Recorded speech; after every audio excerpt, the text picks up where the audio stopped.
When we launched Portofino in 2019, everyone was telling us, another gin. There's a small town in Italy which everyone in the world knows. It's one of the most sought after tourism destinations, but it's also home to one of the best premium gin brands in the market.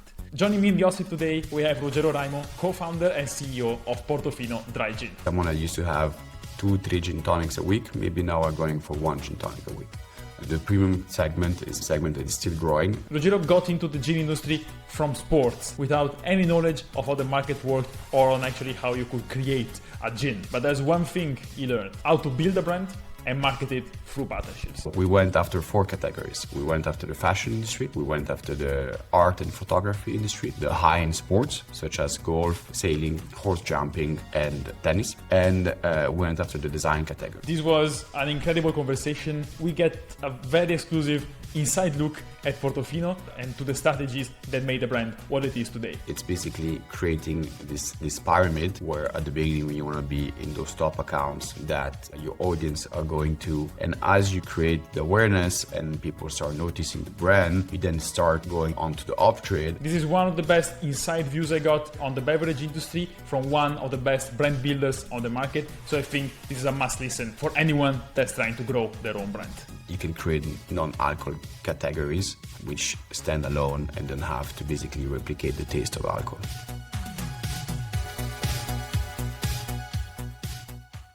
Hey Ruggero, welcome on Toyo Talks. Thank you, Giovanni. It's an honor to be here with you today. So I would like to start actually from your career, because I know you actually launched Portofino after spending some years in sports, in sponsorships, in marketing. So I'm super curious to understand this shift that you made in your career and also what you learned from sports that you are applying to beverage and to Portofino now. Well, that's a very interesting question. It's indeed like Portofino came, I would say, after and during my sporting career, because when we launched Portofino, when the project kicked off in 2018, but the brand was launched only in 2019. And at the time I was working for AC Milan in the sponsorship department. So a lot of my past experiences, what I've learned during those time were applied to the Portofino project. I had the chance to basically, in the sponsorship department, building bridges between different categories. So in a sense, you had to create a genuine, authentic story between a football club and like an insurance company or a bank or a hotel chain. So you had to basically understand how to build that collaboration to make it genuine for the fans to understand why the club is associating themselves with that company aside of the economical aspect. So this is something we applied as well to Portofino, because there are different consumption moments in a lot of different categories, and we wanted to tell our stories in those moments. And you started without any previous experience in beverage or spirits, right? Absolutely not. Aside of enjoying having a gin and tonic and a Negroni every now and then, absolutely not. It was a passion. We liked it. So I had the chance to spend many years in London, and over there together with my partners, it was more as like a hobby. We visited like some gin distilleries, but we were never expecting, if we go back 10 years and you would tell me that now we are running a gin company which is worldwide known, I would have thought that someone was joking with me. but it was awesome. Honestly, like when we kicked off, it was a great experience, because at the end it was a discovery every day. It was a challenge every day. It was a hurdle to bypass, and the fact that I think that we were very humble and we wanted to listen to people that actually have more experience than we did helped us a lot during our journey. So let's say a lot of listeners of this podcast actually are people that maybe are thinking about launching a brand or just launched it, and like you maybe don't have any previous experience. Now, barriers to entry are lower, I think, than 10 years ago. So could you maybe give us 3 key suggestions, 3 insights that you have from launching Portofino with zero experience? Well, Giovanni, 3, it's quite limited, but let's try. I would say definitely believe in your vision. Don't lose hope if people are not immediately aligned with your idea. Not everyone is going to understand and support your vision at the beginning. So you need to truly believe in yourself and be resilient. Then I would say that the second point is discipline. Discipline is essential. It's fundamental when building a business. You need to dedicate the right amount of time and energy to your project, and it has to be consistent. There is no magic recipes. You need to dedicate time on top of being passionate and ambitious, but like organization and discipline is essential. And the last one, it was what I just touched base earlier, you need to stay humble and keep learning. When you are young, we don't know everything. We are very much in our learning phase. There are people out there that has much more experience than we do. So we need sometimes to step back and listen to their advice. Sometimes you can apply those advice. Other times, those advice might not be relevant for that moment of your career or of the launch of your project, but they might be of interest or they might be relevant in a couple of years ahead. So I think that listening and being humble, it's very, very important, and be observing as well. So in the previous episodes of this podcast, I had interviews with wine producers, with non-alcoholic brands or aperitifs, and it's actually the first time I have a conversation on spirits and on gin specifically. So I would like to take the chance and use your knowledge to understand a bit better the market, the gin market and the spirits market. So maybe we can start, if you can give us your overview, your point of view on how does the gin market currently look like? Well, Giovanni, I'm sorry to say that we're Monday morning. Otherwise, we could have kicked off this conversation having a gin and tonic. It might be a bit early though, but I'm sure there will be other occasions. Well, to reply to your question, I cannot deny that the whole spirits category, not only the gin category, is going through a challenging times. People are being more conscious about how they're consuming alcohol. They're being more mindful. So overall, the spirits category is kind of changing or living a new era. Those are cycles, so I don't think that this will be everlasting change in a way.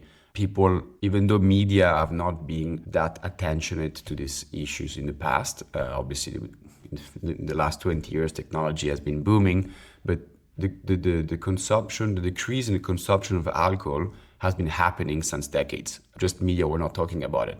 Giovanni, if you think about our grandparents, they used to have like an espresso in the morning with a grappa or a cicchetto or a sambuca. This is not happening anymore. The decrease in consumption of alcohol has been organically happening, even though the media have not been talking about it, and it's being much more relevant on the different platforms today.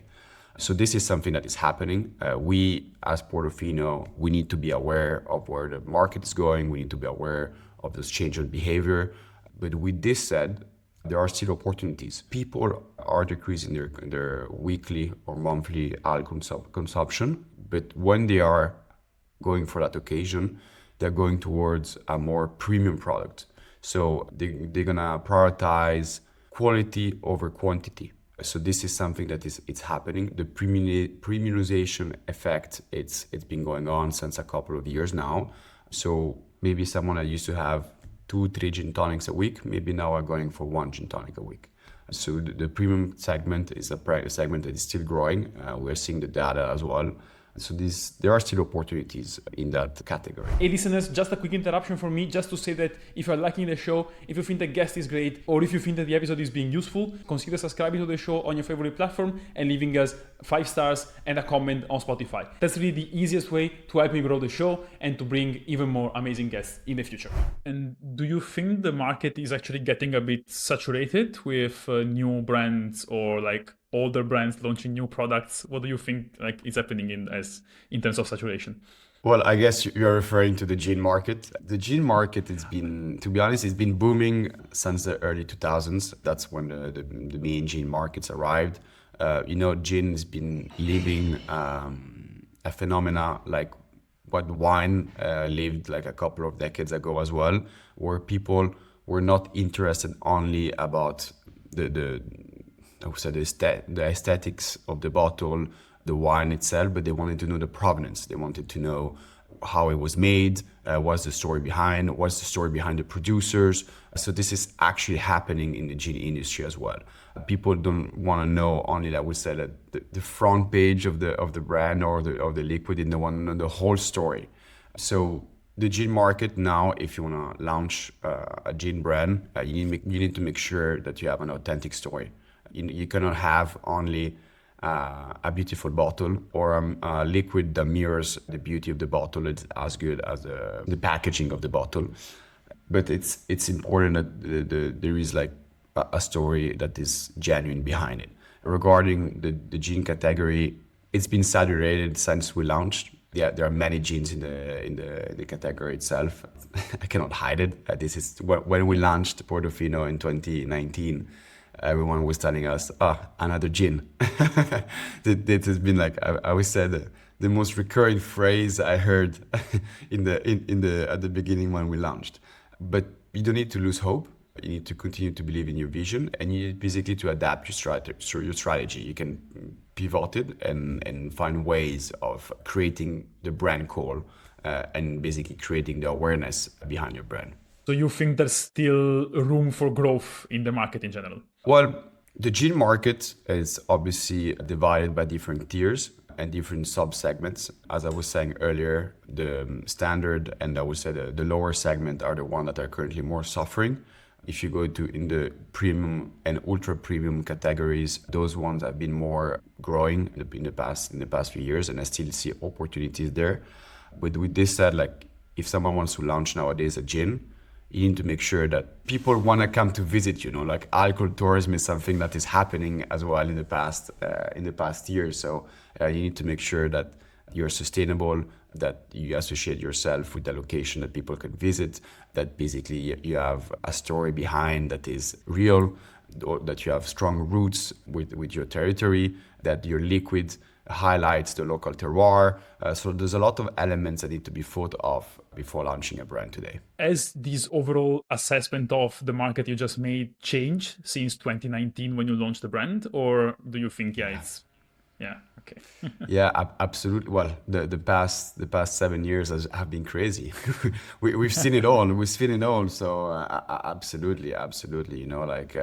We've been living in a lot of uncertainties across every aspect, but remaining on the spirits category, there's been, as I was saying, a big change in behavior. The consumption trends have been decreasing. The premium products have been increasing. And the gin category, like we've seen a lot of, I would say, regional gins popping up, especially in Italy. Like I will focus on the Italian example for now. We've seen a lot of basically regional gins, craft gins, because there's been this craft trend and wave, but then they didn't manage to become national. So they remain very local to their region or to their city, and they didn't manage to make the jump. So this is something that we have seen absolutely. Like I believe that when we launched, the idea was that we're gonna become the acknowledged Italian gin worldwide. And since we launched, hundreds of Italian gins came out. So it's been happening, and we're talking about Italy, but this phenomena has been happening as well in many other markets. Were you more optimistic 7 years ago, or are you more optimistic now about Portofino? Well, I would say it's very different. Like 7 years ago, I was younger. I was absolutely younger, and 7 years ago, I had no idea because I didn't came from the spirits industry, so everything was a discovery. I didn't know what to expect, 7 years ago when we kicked off. We had a production of 3,000 bottles, and with my partners, we said like worst case, if we don't sell them, we're just gonna drink them. so the expectations that were not that high. We're not that high. Today it's different. Today we have a business. We have a company which is, thanks to the great work that the team has done in the past years, is present now in almost every continent. So now it's a bit different. Now I think that the question is being aware of those change of trends and being basically ready to adapt, just to make sure that you don't lose the train. Right now you need to be very careful about like how you invest. And you need to invest in what we call the smart money, the smart investment. You don't have to do the wrong investments. Now brands have to be more resilient. Then everyone has different strategies.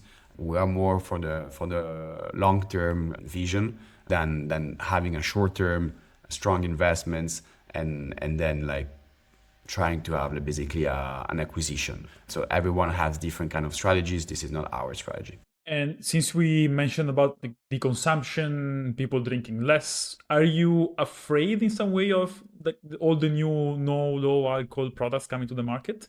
I won't say that I'm afraid. Absolutely not, because there are great products out there in each of those segments. For instance, in the no alcohol, I love Everleaf. They did some fantastic products, and kudos to them because honestly, it's not that easy category. It's something that the consumer really needs to be educated. It's something that we need to be aware. The low category is something that I found it very interesting, especially given what I was saying earlier in the podcast and to the listeners. People have been decreasing their consumption in a very natural way in the past decades, and it seems that we're going towards that direction.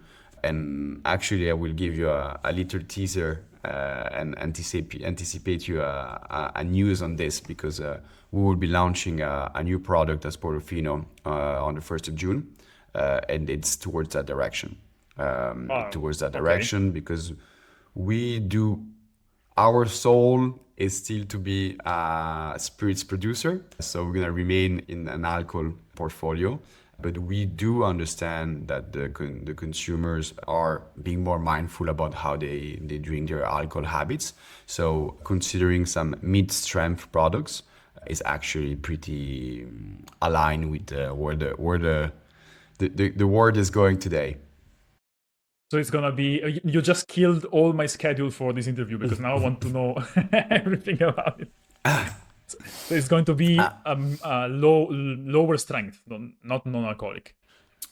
No, it's not going to be a non-alcoholic. It will be a mid-strength. It will be a gin-inspired product, and it will be a product that basically, gin. At the end of the day, it's one of those spirits that is a spirit that is mainly consumed in a mixed cocktail. It's very rare that you see gin being consumed neat or on the rocks. So let's say that our product, when it will be mixed, and if you will consider to doing a gin and tonic, it will be a gin and tonic based out of, it will come out at 4-5 degrees. So we'll be going directly in competition with the glass of wine or the beer or the spritz. Okay, interesting. I will just keep on with the rest of the schedule, then maybe we come back to this. I have tons of questions about this launch. I'll keep them for Absolutely. the following sections. Now, I was curious. I would like just to go back to what you said. You started with 3,000 bottles, and you had no idea how things would go. Can you walk us through a bit how you manage the product launch and also distribution in those early days? So was it mainly e-commerce? Was it B2C? Was it B2B? So how did it look in terms of sales in the early days? Well, it looked pretty awesome because it was myself with my smart car having cases of gin in the trunk and going delivering them in the morning before I was going to the office or in the lunch break or in the evening. And my partner Alessandro, who is like a brother, by the way, delivering the cases of gin on his Vespa. so that's how it Fantastic. looked like. Yeah, that's how it looked like. Yeah, we actually have some nice pictures that we see. Sometimes we bring them up, and can you remember the time when we were going to deliver the gin and you saw this picture of Ale with the Vespa and he had like 8 cases and you're like, how do you fit 8 cases on a Vespa? And you're like, yeah, look at the picture, I have proof of it. So well, I think that honestly, the biggest challenge in the beginning was simply getting people to pay attention. I won't hide that we were lucky to be associated with Portofino. Obviously, Portofino was a big help in terms of the notoriety of the town. But as I said, we arrived in a period of the gin era that was quite, I would say, late on the wave. So when we pitched like distributors, a lot of people told us, another gin. And then sometimes they stopped and they told us, your bottle is beautiful, but didn't want to try the liquid because like we have too many gins already listed. And then when we managed to convince them, they were like, okay, the quality of the liquid mirrors the beauty of the bottle. So that was a very nice feedback that we got because like of all the efforts that we put behind creating the packaging. So when we kicked off, number one was that Portofino was our stronghold. So every location in Portofino had to have Portofino gin. So and that was our display. Once we created like a small market in Portofino itself, and we went for more like national distributors in Italy. Over there, the first conversation where again we have already too many gins in our portfolio, but like there were no premium Italian gins at the time. So we managed obviously to play the made in Italy excellence card, which was very important. So this one helped us a lot. So then we managed to get national distributors on one national distributor in Italy. Then we had to basically create our awareness domestically and then abroad. So how did we do it? Like, like going towards like the on-trade and the off-trade, a lot of people were telling us, again, we have too many gins. So we decided to apply a kind of different strategy, which was basically what I learned as well during my time at the AC Milan or at FIFA or at Eurosport, was basically to create the demand in a different way. So we basically, with a clear strategy and a clear vision, we decided that we're gonna place Portofino gin in different world. We're gonna do it. It's gonna be a brand that's gonna be a cross-industry brand, because Giovanni, there are occasions of consumptions in all the categories, but you can tell your story even though it's not your natural habitat. So we went after 4 categories. We went after the fashion industry. We went after the art and photography industry, the high-end sports such as golf, sailing, horse jumping, and tennis, and we went after the design category. So we did partnerships with brands such as Fornasetti, Ginori, Dolce Gabbana, just to name a few. In the high-end sports, we're a partner of the Golf Open in Italy, of the Nitto Finals in Torino. So we basically told our stories in industries which were not our natural habitat. So we basically convinced them that being associated with us, there were many synergies because of our positioning, because of our values, because of the quality of the product, because of basically the fact that we were both speaking to a similar audience, that even instead of them only offering a glass of wine, a glass of bubbles, a glass of spritz, a gin and tonic is in a way an ABV cocktail, which is not that strong, because a gin and tonic, if the bartender is not too heavy on the elbow, it could be a cocktail of about 12 degrees. So it was the perfect scene for us to basically have our brand seen and have liquid on lips, and speaking to our audience and be associated with brands with similar values than us. And then in this way, we created our awareness, our notoriety, and then our audience asked for our product on the trade or in the off trade, and they couldn't find it. So there's the on trade and the off trade who reached out to our distributor and like, hey, people are asking for Portofino. There is a brand call. We want to start listing it.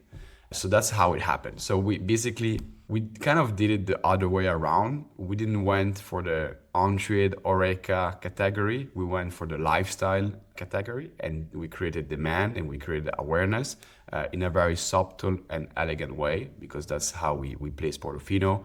We never do like massive branding or have our logo on collaterals. Like, we just need to have our bottle on the shelves. People see the bottle and have the opportunity to have the liquid on lips. So these partnerships actually came early in the days of Portofino. It came from the beginning. From the beginning, okay. we did partnerships in all of those industries.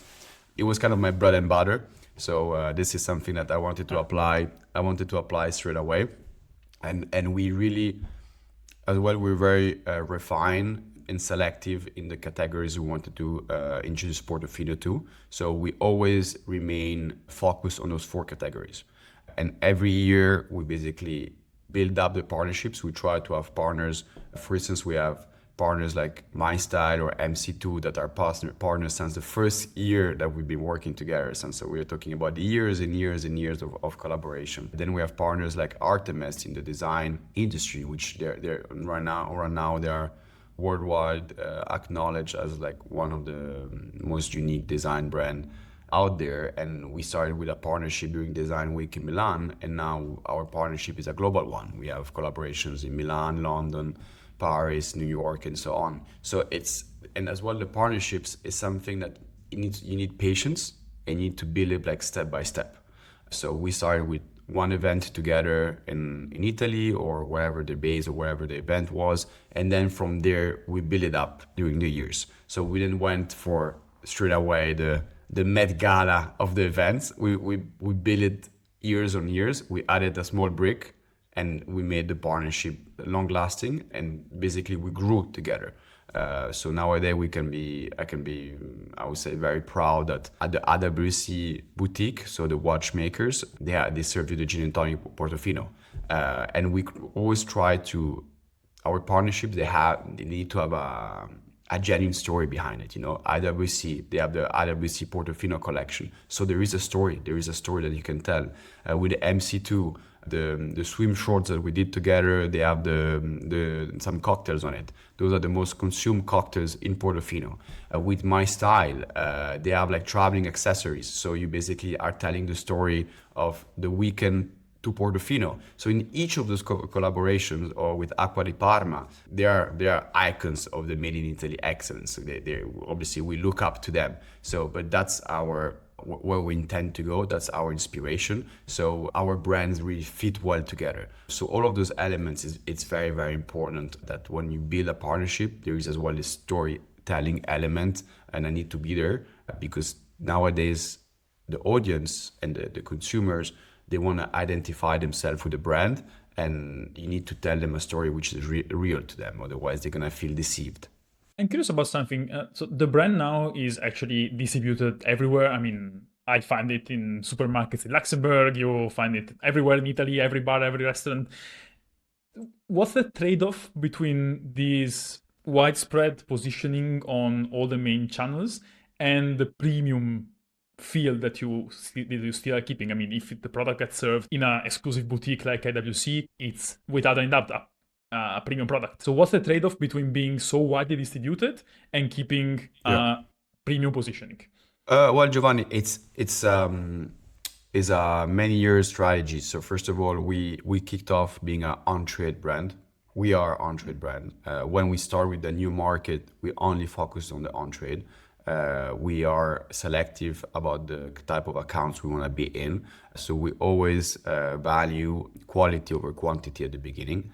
So it's basically creating this pyramid where at the beginning you want to be in those top accounts that your audience are going to, where you have Portofino listed. And as you basically create the awareness and people start noticing the brand, you then start going onto the off trade. And once you're into the off trade, you don't go across all of the off trade or the modern off trade. You start going into like wine shops, enotex, then retail chains. Then you select a couple of retail chains.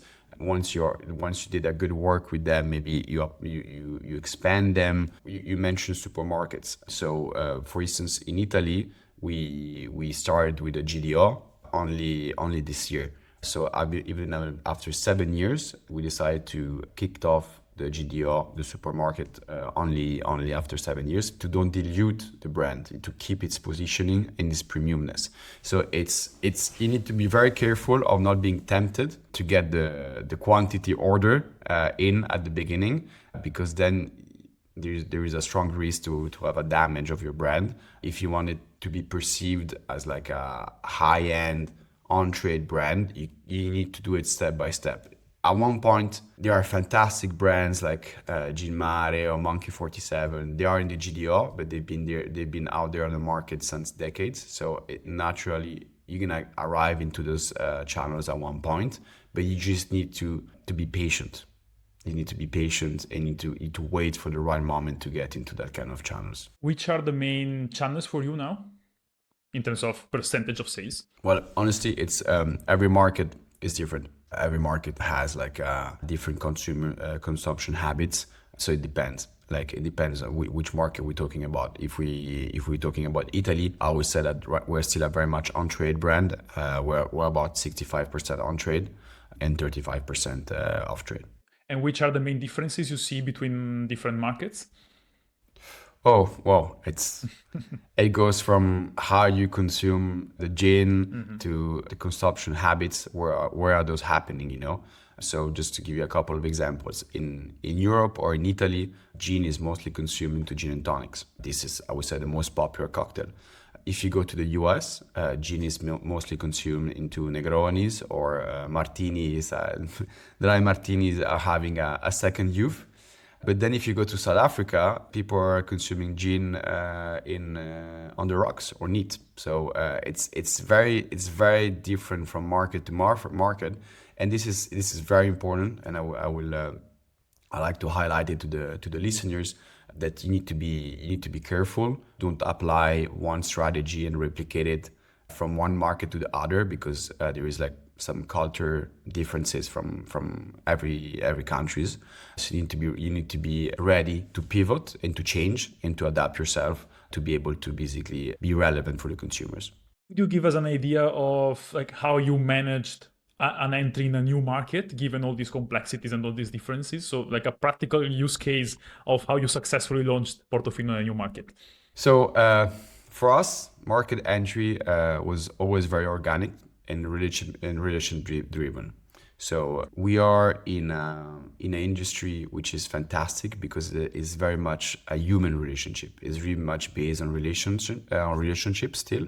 So obviously when we kicked off, I cannot hide you and deny that Portofino didn't help. In many ways, we were very lucky because we were naturally associated with Portofino town itself, which became a really showcase for the brand. You know, many of our first distributors, they actually discovered us while visiting Portofino on holiday. They noticed the bottle, they tried the liquid, connected with the story, and wanted to import the brand into their own market. So even today, many of our distributors are still the same who originally discovered us there, which is quite nice. Then in a more practical way, it's quite simple, you know. There is no magic trick to enter a new market. There are many fantastic trade shows out there. You need to be selective for the right ones to speak to your audience and attend them. We attend about 15 to 20 trade shows a year, where you speak to the industry people, you speak to your consumers, and that's the best way to meet distributors as well. There is always the classical way of being of the cold call, finding like distributors out there that has like brands with a portfolio which could be similar to you. Obviously, this works as well. At the beginning, when we decided to look as well, what were the markets we wanted to open? What did we analyze? We analyzed markets that had a strong affinity with the made in Italy, markets that had strong Italian communities. And then we looked at as well at the data of tourism of Portofino. So who came to visit us? Which people from the world came to visit us? And those information helped us decide, okay, now that we have consolidated Portofino in Italy, where do we want to go next? So whoever is thinking of launching a brand and they associate themselves with a well-known location, make sure that you go to look into those information, because they're gonna be it's gonna be very useful for you, and it might save you a lot of time. So those elements were very, very important. For Portofino, I would say that we were lucky during our time that first Gin del Professore, which is a fantastic product, got acquired by Campari. So a lot of importers / distributors out there were looking for the new Italian gin. They lost like an Italian Mediterranean gin. So a lot of people reached out to us to replace Professore with Portofino. And then Gin Mare got acquired by Brown-Forman a couple of years back. And even though they're Spanish, they do obviously represent the Mediterranean feeling and that sense of place. So a lot of distributors that lost Gin Mare reached out to us to basically replace that void in the portfolio that they had. And what's been the role, I was thinking, of social media in the like in launching new markets, in opening new markets? So do you think it also had an impact on how distributors got to know Portofino, on how the on-trade market got to know Portofino, was just mainly a B2C move? Well, social media definitely helped for to explore the notoriety of Portofino town itself. So Portofino is this fisherman place. It has about 300 citizens, so it's very tiny.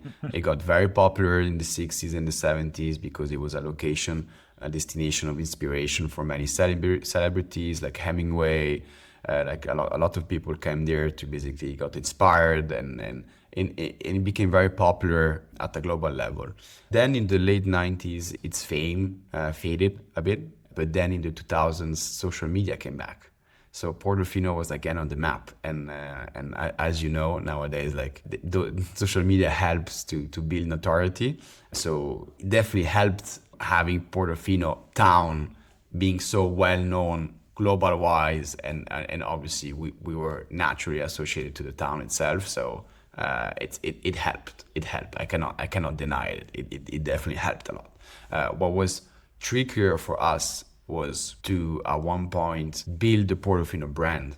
So being basically standalone, not only being associated to Portofino town, because Portofino town have a lot of different facets. You know, like you have the Portofino in July and August, which kind of remind this luxurious, glamorous lifestyle. But Portofino is not only that. Portofino has amazing stories all year around. You know, Portofino for me is like taking a step back, enjoying the small moment in life, and Portofino dry gin. It what Portofino town represents 365 days a year. So this is very important for us. Was really to basically stand alone next to the town itself. Are there some markets you think will be the largest growth opportunities in the future? I'm thinking, for example, China, the UAE, maybe not as much now with the current situation, the US. So which are the markets you are mostly excited about for the future? The US, 100%. The US now, the gin market, it's growing. It's growing very fast. Even though the US, you know, it has 50 states. So every state has different habits of consumption. So everyone always said like, the US, is an amazing market. The US, you need to be fragmented, and you need to look at each state, which is the most relevant spirits for that state. You have states which are more towards the brown products. You have states that have high gin consumption, but maybe not the premium, ultra premium segment. So the US, my biggest advice to the listeners is that if you want to go to the US, study well the data, understand where does your product fits and what's the best state. And my second advice will do it step by step. You have to do it step by step. The US is a market which requires a lot of investments. So for us, for instance, we decided to do it. We arrived in the US with only one state, which was New York.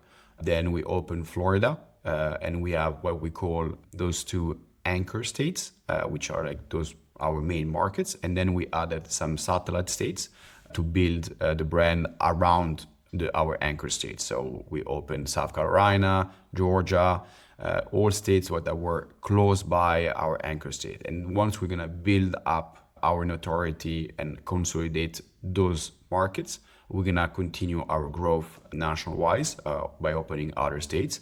But it has to be done step by step. Otherwise, you can really hurt yourself. So I would like to bring together a couple of things you said before. So, of course, we spoke about Portofino as a lifestyle brand. We spoke about, you said at the beginning of the interview, the importance of location. So usually you speak about tourism and alcohol tourism thinking about wine. There's a lot of like literature and use cases on wineries, hospitality, eno-tourism. So how does this look like for a spirits brand or a gin brand? Of course, you have a really powerful asset in Portofino, the town, but can you maybe walk us through a bit also your strategy on this side and how does it look like? This is something that we've seen very much into the wine industries. A lot of people now are traveling to visit their favorite wineries, or they plan itineraries which are dedicated to have some family time and then some drinking time and then visit some unique sceneries and landscapes. So this is something we do see. We have a botanical garden in Portofino where we organize visits. The botanical garden located in a private property, we do organize the visits up in request. But now that the season it's kicked off and it's actually in almost peak season, not yet, but like it's just behind the corner. We do organize visits on a weekly basis. Our distillery is not far away; it's about an hour away. So we do organize as well tours which combine the distillery and then the botanical garden in Portofino, where we have all our displays of the botanicals that we have in the recipe. So we're a bit time constrained. I would keep you here for a couple of hours if I could, but I would move towards the end of the conversation. I have this section which I call quick fire, which is where I ask you a couple of very simple questions, and I would like you to answer with the first thing that comes to mind. So it should be like a really quick exchange of question and answer. So the first one would be, it's 2036, so 10 years from today. What happened to Portofino and what's happened to the gin market? Okay. I wish I had a crystal ball to know that answer. I do think that the market will probably become smaller, but more premium and selective. Hopefully, Portofino will still be recognized as one of the brands that build a strong long-term identity in the category. What I really hope is that the journey continues to be a global one. I hope people will be sipping Portofino in every corner of the world. I hope we'll continue bringing our story and our journey across every continent. And hopefully Portofino will continue to be recognized worldwide as a gin of excellence. But most importantly, I hope that we'll still bring people together while they sip a Portofino and tonic, a Negroni, a Martini, a Paloma, a Basis Mash, whatever they prefer. You mentioned before you are preparing the launch of a new product. What's the thing? You know I have to ask questions about it. Yeah, I What's know, the thing that worries you the most about this launch? Well, the thing that worries me most about this launch is that basically we are creating a category. This category is something which is kind of unseen in Europe or very little seen in Europe. It's not been out there yet. So having gin-inspired product coming to market is something that we have, at least in Italy, we haven't seen. It's been present on the US market, but it's something that basically the consumers, they need to be educated. So we need patience. We might not see the results straight away, but we need to be resilient. It's something that takes time. You need to explain what the product is. The consumer need to understand how they can consume it, in what kind of occasions, like at a time, gin and tonics used to be drinked after dinner or maybe during aperitivo. Now the drinking occasions have changed. You have the opportunity to drink during brunch, lunch, afternoon, during dinner. It's the moments of consumption have expanded. So as well for this category, we need to understand properly what are the moments of consumption of this new category. So there's a lot of elements that we will learn as we live. So complete the sentence. The beverage industry would be much better off if it stopped trying to replicate non-alcohol products that taste like alcohol. Okay. I think that there are great non-alcohol products, as I said earlier, Everleaf, Sizzlip, those are great products out there. So yeah, I would say that you can create non-alcohol categories which stand alone and don't have to basically replicate the taste of alcohol. And the last question, what's your favorite drink?